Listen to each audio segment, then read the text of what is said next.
Yo les gens, j'espère que vous allez bien, je vous retrouve aujourd'hui pour une nouvelle vidéo sur Forza Horizon 5 et on part ensemble aujourd'hui pour un nouvel épisode du Top Gear Equinox avec cette voiture assez spéciale, la Cupra Urban Rebel, qui fait partie des nouvelles voitures de la mise à jour numéro 15 de Forza Horizon 5. Alors mise à jour assez spéciale puisque cette voiture n'est pas ajoutée via la sélection de festival. Vous savez d'habitude pour débloquer une nouvelle voiture, il faut participer chaque semaine à des épreuves qui rapportent un certain nombre de points et selon votre nombre de points sur la semaine, vous débloquez ou pas la nouvelle voiture. Là, ils ont choisi un mode d'ajout un petit peu différent puisque soit vous êtes comme moi, vous êtes impatient et vous avez l'argent sur le jeu et vous pouvez l'acheter dès aujourd'hui, dès que vous avez fini de télécharger la mise à jour et ça vous coûte 2 millions au salon auto.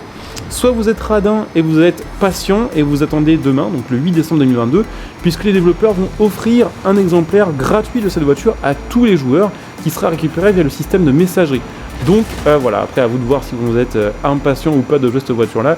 Je vous avoue que moi j'ai craqué parce que je voulais voir un petit peu ce que ça donnait et surtout je voulais quand même la présenter en vidéo.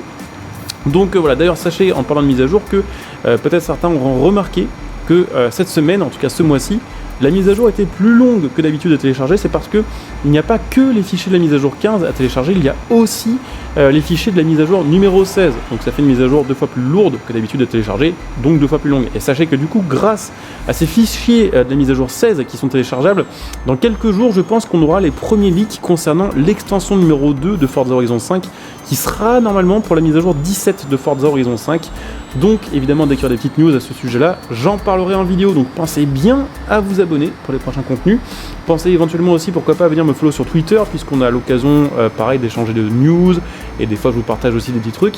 Et puis n'hésitez pas aussi, si ça vous tente, à venir vous abonner aussi à ma chaîne secondaire, la chaîne Equinox Multigaming, que vous trouverez sous cette vidéo, en description et en top commentaire. N'hésitez pas, tout ça, ça soutient la chaîne, et ça vous permet d'être notifié des prochains contenus. Donc voilà, petite Cupra Urban Rebel, qui est donc une voiture électrique. Alors je trouve ça vraiment dommage pour le coup que ce soit électrique, parce que vu la silhouette, vu le design, franchement cette voiture en 3 cylindres ou en 4 cylindres avec un turbo, ça aurait été un banger absolu. Alors malheureusement, entre guillemets, c'est une électrique, elle fait soit 340 soit 440 chevaux selon le mode de puissance choisi. Alors le problème, c'est que cette voiture est relativement lourde, elle a un petit gabarit, on pourrait se dire, bon voilà, c'est une compacte, mais ça fait quand même aux alentours, je crois, des 1 tonne 6. Donc les transferts de masse sont assez chelous, je trouve sur le jeu d'ailleurs qu'elle souvient énormément malheureusement. Mais on a quand même une très bonne accélération, 0 à 100 qui se fait en 3 secondes et une vitesse de pointe aux alentours des 270 km/h. Sachant que la voiture est en S1 854 full stock et qu'elle aura évidemment des améliorations, ça nous laisse quand même, je pense, pas mal de potentiel. D'ailleurs, elle a été ajoutée non pas en catégorie compact sur le jeu, mais en joue de circuit. C'est pour ça que je l'ai fait sur le Top Gear Equinox, elle aurait été en compact tout court. Je ne l'aurais pas fait, mais bon, vu qu'elle était en S1 850, clairement, s'il l'avait mis en compact ou même en super compact, elle aurait été vraiment au-dessus du lot. Je crois que les plus gros super compacts du jeu, elles sont en tout début de catégorie A full stock. Donc là, ça aurait fait vraiment une trop grosse différence. Donc c'est bien qu'il l'a ajouté, pour le coup, celle-ci, en joue de circuit, puis ça permet de mon côté, en tout cas, de vous faire une nouvelle vidéo sur le Top Gear Equinox, sachant que ça fait quand même pas mal de temps que je n'y avais pas eu, puisque ça faisait pas mal de temps qu'il n'y avait pas eu de grosses voitures ajoutées sur le jeu. D'ailleurs, cette mise à jour, normalement, on verra aussi arriver sur le jeu la Lamborghini Sian, que je testerai aussi sur le Top Gear Equinox. Donc il y a pas mal de vidéos de prévues, évidemment, des tests, améliorations, des Top Gear Equinox, des vidéos news. Donc j'espère que ça motive toujours la communauté. N'hésitez pas évidemment à me le faire savoir en commentaire, ça fait toujours plaisir. Un petit chrono qui va pas être excellent à cause de la VMAX qui est pas incroyable.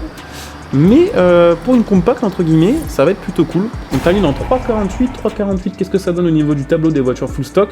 On est un petit peu derrière une KZ1R, une seconde derrière, ce qui est pas si mal au final, vu qu'on avait quand même, je crois, 60 km/h de plus en VMAX avec la KZ1R. Alors voyons voir ce qu'on a de dispo niveau amélioration. Bon, évidemment, vu que c'est une voiture électrique, on n'a pas les améliorations conventionnelles sur le jeu. D'ailleurs, de base, il considère qu'elle est déjà en mode sport, donc avec 429 chevaux, on peut la monter jusqu'à 1000 bourrins. What the fuck? Ok, c'est beaucoup plus que ce que je pensais, mais tant mieux, ok, ça la rendra probablement compétitive en catégorie un peu supérieure. Effectivement, je vous disais 1600 kg de base, alors sur le jeu elle est un peu plus légère que ça, peut-être que les données que j'ai trouvées étaient un petit peu erronées. En tout cas, je vois les stats monter, il y a moyen que cette voiture soit quand même une assez bonne base, clairement. Alors il faudra tester avec différents réglages, je pense que dans quelques jours de toute façon, ça y est, les gens vont réussir à trouver des bons réglages là-dessus, mais les stats sont assez sympas quand même. On est entre 3.6 et 10, bon 3.6 ça compte pas pour tout terrain, mais on a la VMAX qui malheureusement va pas être prise en compte par le jeu parce qu'on va régler tout ça, donc en gros on est entre 7,5 et 10, c'est plutôt bien. Alors de base on a déjà les meilleurs pneus, on est déjà en slick, donc là on ne pourra pas gratter d'indice performance là-dessus. Par contre on peut monter au moins en top S2 via le changement de largeur des pneus, et peut-être même monter en X effectivement en mettant des jantes un peu plus light. Qu'on va peut-être mettre du côté de chez Weds ou de chez Work. Non, Weds, elles sont un peu plus légères. Ok, largeur de voie qu'on peut un peu booster pour augmenter la tenue de route encore. Et puis bah ce sera pas mal, hein. Je pense qu'elle est full améliorée là si je dis pas de conneries. Donc j'ai latéraux de 2,2 à 2,5, le poids on a gagné 300 kg, la puissance on a quasiment fait x3, tout va bien. Donc maintenant je vais regarder un petit peu les réglages que je vous partagerai et puis on va aller la tester avec les améliorations. Donc c'est parti avec notre Cupra amélioré et je ne sais plus si je l'ai mentionné mais quelque chose que je trouve ultra stylé sur cette voiture, qui compte encore une fois beaucoup je trouve pour son esthétique, c'est les feux arrière. Alors vous aurez vu justement que quand les phares s'allument, les feux arrière s'allument dans l'aileron et ça c'est ultra stylé, ça donne vraiment on va dire un look très particulier et très unique à cette voiture là. Et puis aussi donc les feux qui s'allument dans la lunette arrière de la bagnole et ça c'est très stylé. Franchement cette caisse elle a un look de caisse tunée, genre qui sort d'un Need for Speed Underground ou de Unbound hein, peut-être hein, pour les plus jeunes d'entre nous n'est-ce pas. Mais elle a franchement je trouve un style de malade, c'est tellement dommage en 3 cylindres ou en 4 cylindres, format un peu Toyota Yaris GR mais plus, ça aurait été vraiment incroyable. Après voilà c'est comme ça hein, sur Forza Horizon 5 et même en vrai les voitures électriques ont un peu le vent en poupe hein, je pense qu'on peut dire ça actuellement, ce qui fait que malheureusement on n'a pas forcément des marques comme ça qui continuent à développer des petits moteurs marrants sur ce genre de petites caisses. Bon après la Cupra Rebelle de toute façon c'est un prototype, elle va jamais être vendue, elle va jamais être commercialisée, mais pour la blague ça aurait été marrant de la pincer avec une alternative hydrogène ou une alternative biocarburant, ça aurait été très cool. Mais bon déjà la VMAX est bien meilleure, la tenue de route est bien meilleure aussi avec les différents réglages et je pense qu'on va gagner beaucoup de temps. Je pense pas que cette voiture sera dans le top 10, ça m'étonnerait quand même beaucoup, mais on peut gagner peut-être 20-25 secondes sur la voiture full stock, ce qui aidera très clairement à son classement. Et peut-être qu'en S2 c'est une bonne voiture. Alors après le maniement est assez spécial hein, comme sur toutes les voitures électriques. Il faut un peu s'habituer parce que ça tourne vraiment pas pareil, ça freine vraiment pas pareil, et les transferts de masse sont vraiment différents pour le coup. Mais voilà, c'est juste un coup à prendre, un coup de main à prendre. C'est comme la Taycan, comme la Audi e-tron GT. Elles ont tout un feeling assez bizarre sur le jeu à cause de leur poids et du fait que les batteries sont en général très bas sur la voiture. Alors qu'en général, sur les voitures, sur une thermique, ce qui fait le plus de poids, c'est le moteur et c'est la transmission. Et en général, vous avez soit plus de poids à l'arrière, soit plus de poids à l'avant, selon où est le moteur ou selon où est la transmission. Là, vu que toutes les batteries en général sont au milieu de la voiture, sous les sièges, après ça dépend des versions, je sais pas où c'est d'ailleurs sur celle-ci, peut-être que je dis une connerie, mais en général elles sont assez bas sur la voiture, ça change un peu la façon dont ça tourne. Et c'est pas forcément moins efficace, mais du coup les trashs sont pas les mêmes en fait, j'ai envie de dire qu'avec une thermique, c'est vraiment bizarre. Faut vraiment s'y habituer. Enfin, en tout cas, faut essayer. Mais ouais, clairement niveau chrono, on va pas mal s'améliorer, là ça va être assez sympa, sans être monstrueux non plus. Donc pour une petite caisse en joue de circuit, c'est pas mal, on n'est pas en joue de circuit extrême, faut pas oublier qu'on n'est pas sur les plus gros monstres du jeu. Faut pas oublier que voilà, c'est une électrique et c'est probablement, je pense en vrai, une des électriques la plus marrantes à conduire du jeu. Enfin marrante, on se comprend. Mais comparé à la Taycan, bon la Taycan ça va encore. Mais comparé à d'autres caisses un peu pétées qu'on nous avait ajoutées sur le jeu, comme la Rexer Tachyon par exemple, bon, ça c'est quand même bien mieux, il n'y a pas photo.